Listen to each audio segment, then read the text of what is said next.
I'm going to start telling you some truth, okay? So I have to apologize, first of all. I suffer from Tourette's. My Tourette's, I'm too honest.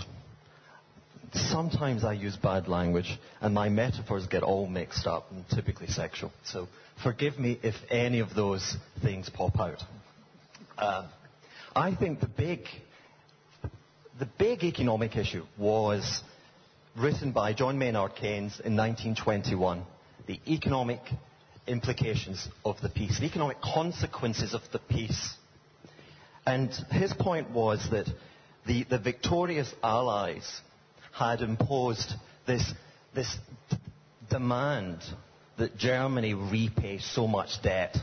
And it's a bit like today because Germany had to repay 1 times its GDP, but in gold. And clearly we see that in places like Greece today. The euro is a gold standard. The problem of Greece is that its liabilities are in gold, and that's why ultimately it will default. So the economic consequences of the peace, I want to talk about the economic consequences of the bailout. The problem with the bailout of 2008 and the first quarter of 2009 is that it did nothing to eliminate the debt. The debt is just unprecedented in the Western world. As previous panels have gone on to mention, we've had a tripling in leverage for the last 30 years. That tripling of leverage, when it's gone through the prism of a real asset such as the stock market, has produced unprecedented gains. The British stock market up 43 times in nominal terms. The S&P up 25 times. This is unprecedented. We could have lived for 300 years and we would never have seen this period. And it's left many people still hungry for risk. I don't have that hunger. So if Marc gave me that $100 million, I would reduce my management fee from 2 to 1%. I'd still charge a performance fee. And I would have a portfolio inspired by Nassim. But I can be more informative about this notion of risk than perhaps the Grand Master is willing to do. I have a portfolio today, and what I want to say to you is, after 2 days of being at this wonderful conference, I am fed up with other people's opinions. Quite frankly, other people's opinions suck, as far as I'm concerned. And remember, I sit alone in London, in the western part of London, away from the hedge fund guys, who are just so uncool. I sit and I promise you, I get no telephone call from a stockbroker. None. I don't read any research. Right? So perhaps you might want to dismiss anything I say. But this has been torturous. My point to you is, who cares about anyone's opinion? You pay money for what they do with that opinion. And what I've gone on to do, again, feeding this legacy of debt, feeding that it's this dead weight upon all of our shoulders, that it's bound to squeeze all of the vitality out of our entrepreneurs, the real money makers, the real risk takers in the economy. I'm feeling quite depressed. Now, the joy is I don't have to spend Marc's 100 million. I only have to spend a tiny, tiny, tiny proportion of it. In the UK, we have interest rates which are at a 300-year low. In fact, more than that, since the Bank of England was conceived in 1692. Can you believe I get paid money every day underwriting the risk that the Bank of England will cut rates further? I don't get paid a lot, but I get paid a little bit. And I take on a risk. A tail risk. And I've got to have an assessment of that tail risk. But in return, I use that to cheapen an option which says, I don't think the Bank of England, and indeed I do this trade in the euro as well, I don't think these central bankers are going to raise rates over the next 4 months. And if nothing happens, I make 5 times my money. Quite a good trade. If they raise rates, I lose my premium. I'll tell you exactly what my premium is. It's not a lot. I can live. I'll survive that. On the other side of my book, I've discovered, I think, something which is close to the pulse and trade in the CDOs in US mortgages in 2005 and 2006. Can you believe that a trade with that kind of dynamic exists today? Can you believe that if nothing happens and I'm just wrong, then again I will lose 1.5% in a year, but if I'm right, I'll make 75%? That trade exists today, and maybe later on I'll tell you about it. Thank you very much. Very good. Thank you. How about you? It's very difficult to speak after the previous speaker. First, I would ask for more money than 100 million, because then I would have some very specific plans regarding my investments.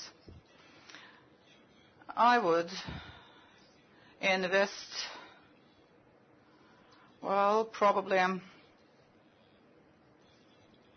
in the markets of the country which I know the best. In this particular case, I mean Russia, and in the Russian market then.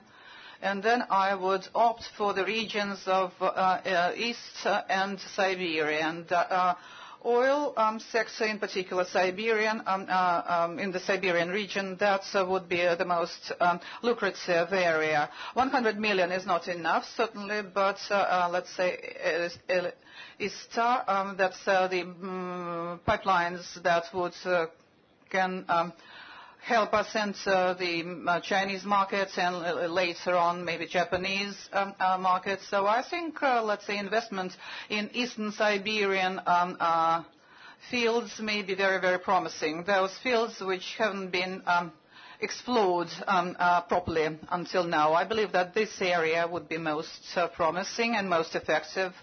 Another area which may prove quite effective, that's something that we are analyzing quite seriously, that's nanotechnologies. We at least see in the Russian sphere in nanotechnologies, we are analyzing a large number of projects which are interesting and, in my opinion, which are promising. So speaking about project financing, if I had this money for project financing, I would recommend my friends to emulate my experience. Then yes, I would do that, because my friends, let's say, I know the actual situation in the aforementioned spheres quite seriously, and I could give them such recommendations.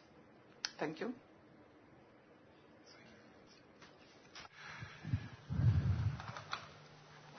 Well, I think we have a slight consensus about Asian economies, the move of capital to Asia and Asian currencies.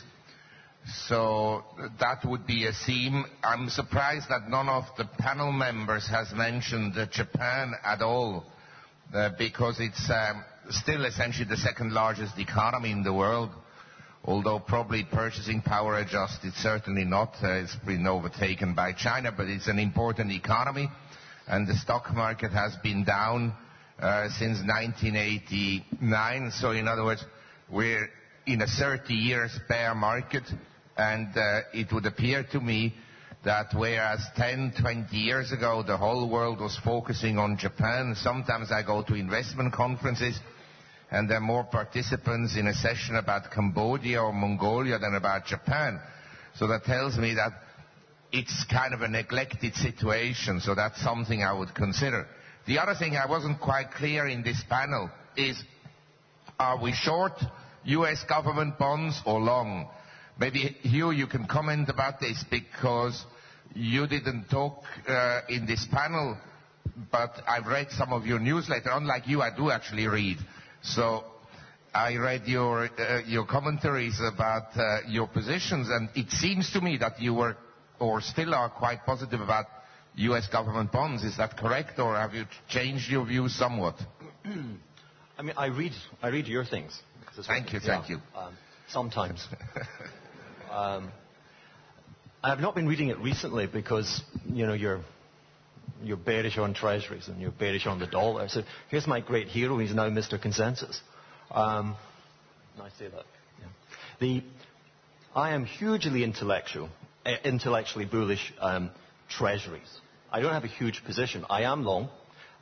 Like everyone in the world, I fear that with the end of quantitative easing, with the unbelievable money that hedge funds, and including my own fund, are making on the spread, playing the trade between selling the long end and just owning the very short end.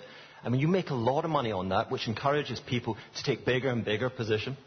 I'm aware of the issuance. I'm aware the States are going to have to sell $2.5 trillion of this stuff, that Europe's going to have to sell something similar. So a lot of bad stuff. But again, that's what a marketplace disseminates the bad stuff. Coming back to your point about Japan, I think there is a lesson in Japan. There is a lesson. When Nassim talks about his, and quite rightly, his revulsion with people like Summers and Bernanke and these interventionists, my only point is, you think they're going to succeed. You think they're going to succeed. Marc thinks they're going to create inflation. Now, the precedent of Japan suggests that these guys are muppets. The precedent of Japan suggests that when it comes to the organization of economic affairs, if you allow leverage in your society to breach a certain level, we're not sure what that level is, but let's call it 200 or 230% of GDP, then what happens is monetary policy doesn't work. Fiscal policy doesn't work. So Japan is an example where we've had hideous politicians and hideous intervention. They've had helicopters. They have distributed free money to all of their citizens. They've built bridges to nowhere. And prices are falling, and they look set to fall further. So again, at the end, I can reconcile this thing. I think ultimately Marc will be right, because he always is. But as he said in his earlier comments, he's talking about 10 years. Right? My fear just now is that the community of risk is very short treasuries and is very long risk. Risk assets are the hedge against inflation. Now, if something untoward happens, the gamut on that trade bankrupts you. And you don't live to see and profit from Marc being right. I intend to profit from the moment when Marc's right. I don't think it's now. No, I tend to agree with you that the consensus this year is short treasuries, and it's a meaningful change from a year ago, December 2008, when everybody was rushing into treasuries.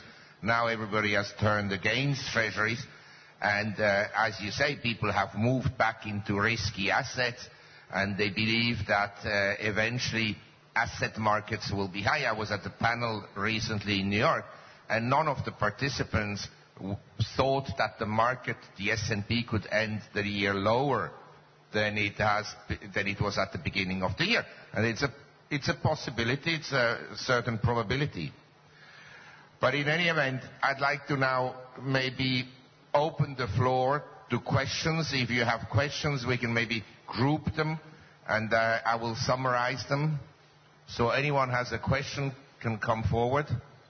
Or if panel members have a question for another member of the panel, you're also welcome to ask.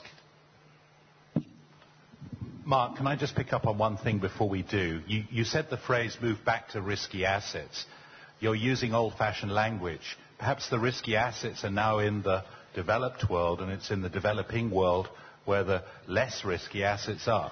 Sure, I tend to agree with you 100%. I mean, my view is that when I talk to international investors, say in the United States, they will have maybe 40% of the money outside the US or even 50%. But of that 50%, they may only have 20% in emerging economies. And if I look at statistics like car sales, for the first time in history, car sales in emerging economies are now exceeding car sales in the developed world. For the first time, oil consumption in the developing countries is exceeding oil consumption in the developed world, and so forth and so on. In India last year, they had 120 million new mobile phone subscribers in 1 year. And at this panel in New York, nobody even mentioned India for 1 second. So I believe an international investor, he should have 50% of his money ultimately in emerging economies. That is my view, minimum, probably even more. And I also, concerning the